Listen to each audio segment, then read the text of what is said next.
So last time we got together, we talked about Moses and him building structure, and we started with Moses in chapter 18. Now I'm sorry, we ended with Moses in chapter 18, where his father-in-law Jethro began to tell him it's not good that he's trying to lead alone, and we learned that you can't lead by yourself.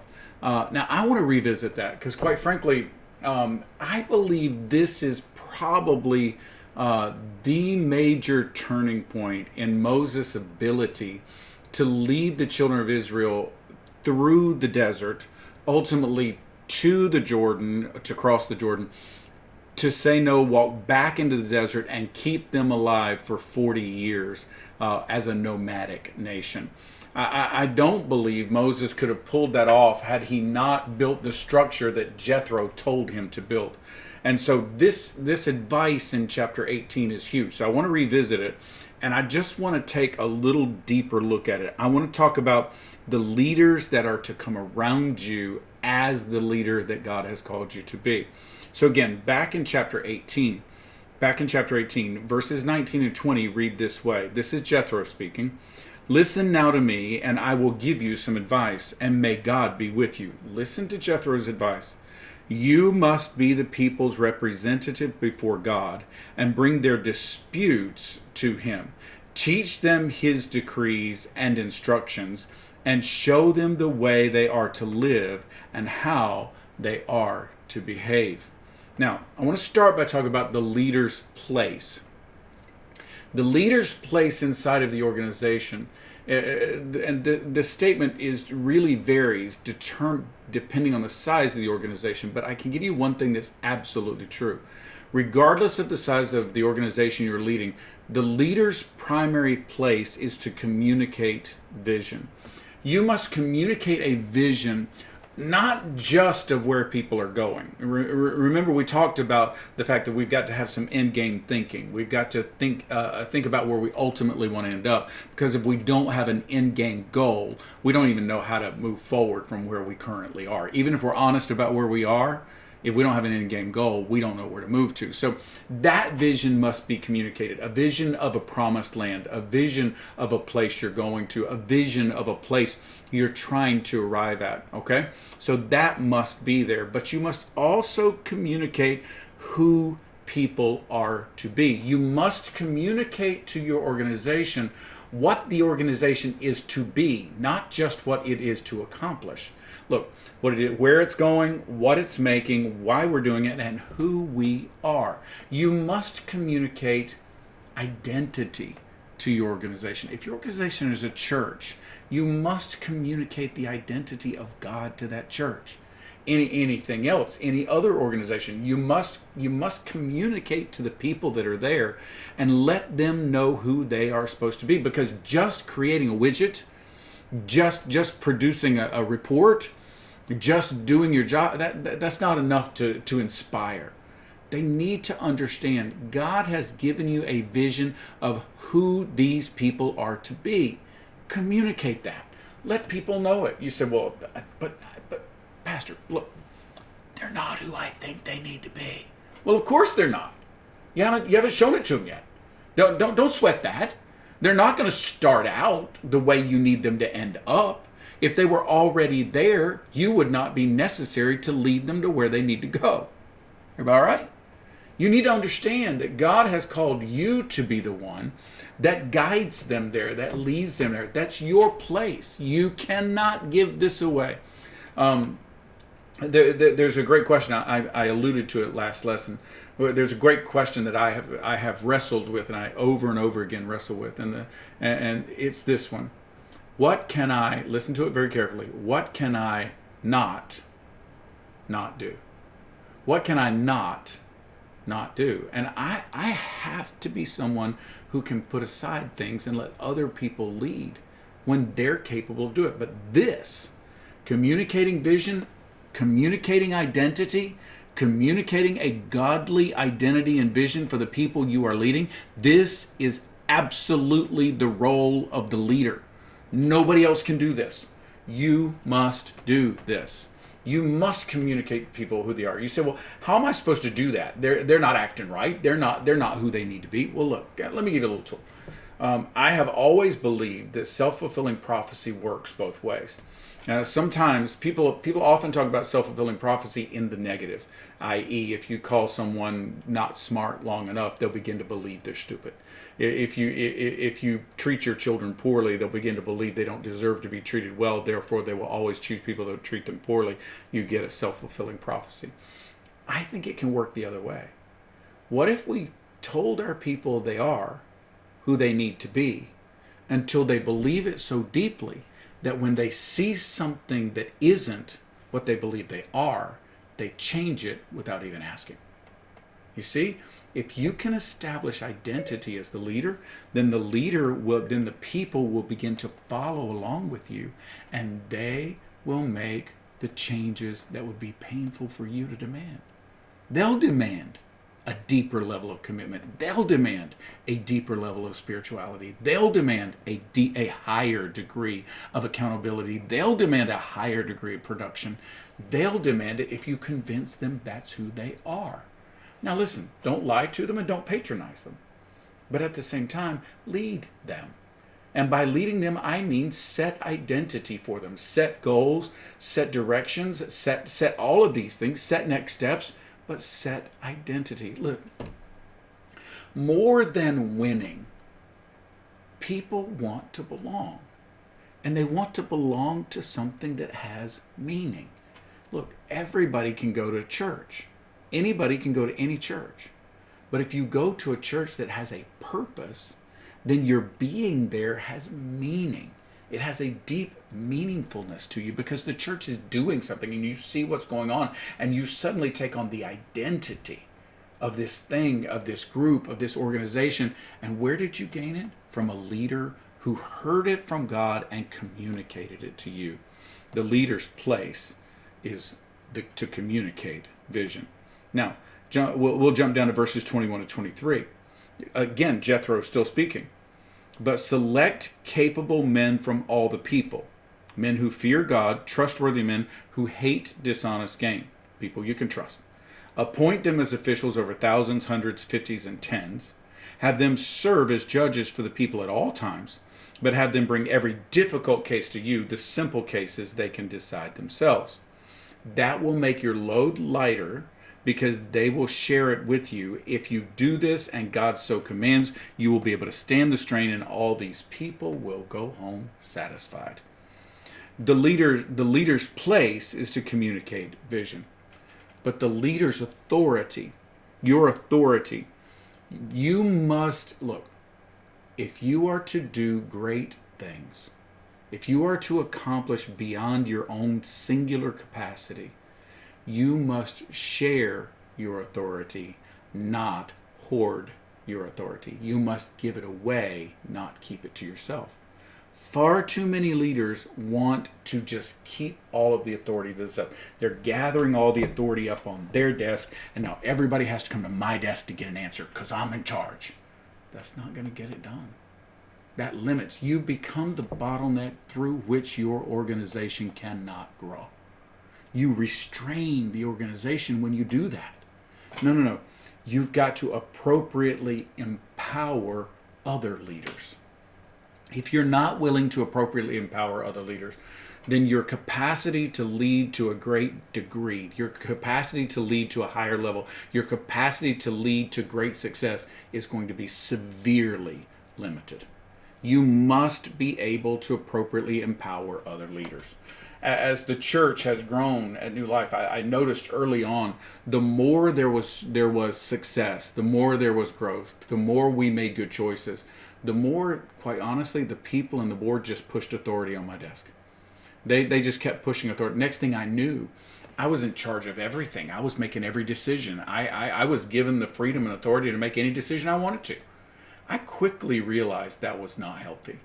And the Holy Spirit helped me to understand the more, listen to this phrase, the more they push authority on your desk, the more you must push the authority back off your desk. You've got to empower other leaders to get things done. And when I say empower, I mean empower. Moses didn't say, take all of your concerns to these guys I put in charge of thousands, hundreds, fifties, and tens, and then allow people to go around them and come to him. He didn't do that. No, if somebody came to him, his first question was, well, did you go to your leader? Did you go to the leader I appointed? And if they said no, he went, well, then I don't have time. You got to go back. Go back and start. Do this the right way. Follow the right pattern. Why would he do that? Well, because everybody's got to follow the hierarchy. No. He did that because if you disempower your leaders, you're not empowering your leaders. You must empower leaders appropriately. Don't put somebody that has capacity for 50 in charge of 1,000. But don't put somebody that's in charge, has capacity for 1,000 in charge of 10. You've got to appropriately empower leaders. That's your authority. When you empower other leaders, what you are doing is you are giving your authority to another person. That other person is then going to accomplish this thing, and it's done with your authority. It's done with your approval. It's done under your leadership. But they are the ones actually exercising that authority because you gave it to them. Listen, never give away authority that you then take back. If you're gonna empower a leader, empower them. If you take that authority back, you better have a really good reason for doing that, or else you're going to discourage, you're going to dishearten all of your other leaders. You've got to share authority with people. Once I started giving away authority, I quickly recognized that what happened was I would give away authority to do this or that or the other thing. And then somebody inside of the church would decide they wanted to question that. Well, I don't want to. One of my leaders would say, well, here's the answer. And the response would be, well, I need to speak to the man of God. And so they wanted to come talk to me. And quite frankly, I was like, are you kidding me? I don't know anything about what's going on here because that's not how I lead. I empowered that leader to do it, so I don't even know the conversation. But what I would do is they would come to me and they would say, well, I need to talk to you about this, this, and this. And I would say, well, did you talk to that leader? I put him in charge. Well, no, I went to you because you're the main person. No. I gave them authority for that. So I'm not going to answer you. I'm not going to hear from you. And I'm not going to address this issue until you take it through the proper channels. Because if I disempower my leaders, then all of a sudden there's nothing but me. And once again, the organization is constricted and restricted, and we can't grow past what I'm capable of. You have to empower your leaders, and then you have to enforce that empowerment. Because there's always somebody that wants to go around the leader and try to get, if I can just get to the man at the top, I know I'll be able to talk him into it. If I can just get to the lead pastor, if I can just get to the senior pastor. Okay, stop. If you let that happen, you're being Moses before Jethro. And you're just going to be exhausted, and your leaders aren't going to trust you. You have to empower them. Now, listen. If the leaders you empowered fail to operate properly within the authority you have given them, you replace them. You replace them. Because honestly, if they're hurting your people, there are two jobs. Okay, I'm a pastor. Two jobs for a pastor. I must protect my leaders from my people, and I must protect my people from my leaders. Whichever is appropriate in the given moment, you must exercise. You've got to empower those leaders, but if those leaders are using the authority you give them to lord over or to somehow abuse the people under them or ignore the people under them, you must replace the leader because you must protect your people from the leader. But if you've got your people trying to go around that leader and get to you all the time, constantly trying to jump out of order, you've got to put these people back down there because you've got to protect your leader. So you're protecting your leader from the people, and you're protecting your people from the leader. I actually think this is true in any organization, not just the church. The truth is, leadership only works when you allow it to function the way it's meant to. Sure, there are moments when someone, a follower, needs to be able to jump past the person directly over him because something inappropriate is going on here. That pathway must exist. But if it's not inappropriate, this leader must be defended. You've got to appropriately empower leaders to accomplish what you've asked them to do. The leader's authority is to be given away. Moses listened. This is chapter 18, verses 24 to 26. Moses listened to his father-in-law and did everything he said. He chose capable men from all Israel and made them leaders of the people, officials over thousands, hundreds, fifties, and tens. They served as judges for the people at all times. The difficult cases they brought to Moses, but the simple ones they decided themselves. The leader's place is to communicate vision. The leader's authority is to appropriately empower other leaders. And the leader's organization is a matter of you building teams. You've got to build teams. Somebody asked me one time, at New Life, we have the church, and New Life Church itself is a church of about 2,000 people in weekly attendance. Then we've got church. We've got church plants. We've got campuses, and we've got live communicator campuses. I'm also the district superintendent for the Chesapeake District of Wesleyan Church, and I mean I could rattle off all kinds of things. And you say, well, how do you do all of that? My answer is, well, I don't. I empower teams. Leading at a higher level requires that you begin to layer leadership. So, for instance, if I go to a meeting with my key people, I meet with the New Life team. That is the team that has the Church of 2000 and the campuses that are just underneath it. I meet with that team. And I have someone in charge of the New Life network that then meets with the campus pastors of each campus, including the main campus. And then they then have teams under them for children's or youth or women's or men's or whatever the ministry may be, music and worship ministry. All those ministries sit underneath that campus pastor. You see what's happening? I'm meeting with the network director. The network director is meeting with the campus pastors. The campus pastors are meeting with the leaders. The leaders are meeting with the people that serve under. You see the layers? The larger the organization, the deeper the layers must go. But you can actually get to the point that I have a network director. I also have people that help me direct the district, the Chesapeake District of Wesleyan Church. Same layers happen there. I've duplicated the layers. There are other things that I do in my life. The issue is, can you build the teams that will take everything forward? Because it's the teams that get things done. Now you're not limited by what you can do when Moses was trying to give all the answers himself. Now you're expanded by what all of us can do. Look. You can either be limited by what you can do, or you can be empowered by what y'all can do. And yeah, look, I know a Southern phrase. Maybe you don't want to hear the word y'all.